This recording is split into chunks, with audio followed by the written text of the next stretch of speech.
Благодійна організація «Фонд Сварог» в новому році продовжує серію благодійних акцій «Турбота у громаді», яка спрямована на допомогу населенню України, а саме надання гуманітарної допомоги у вигляді речей людям, що перебувають у скрутному матеріальному становищі.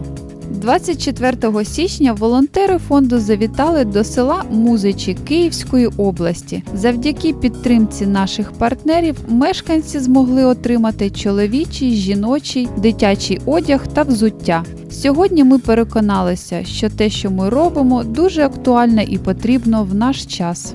Ми перший раз співпрацюємо з цим фондом.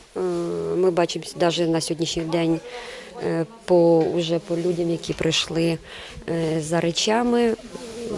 Я думаю, це корисно буде, бо в наш нелегкий час з нашими зарплатами дуже маленькими, речі дуже дорогі, також і взуття.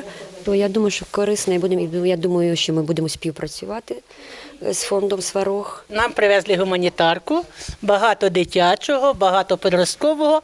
На другий раз привезіть взрослого. Дякуємо. Можна вибрати хороші речі і все хорошо. Дякуємо. Щоб частіше були такі акції, щоб приїжджали до нас.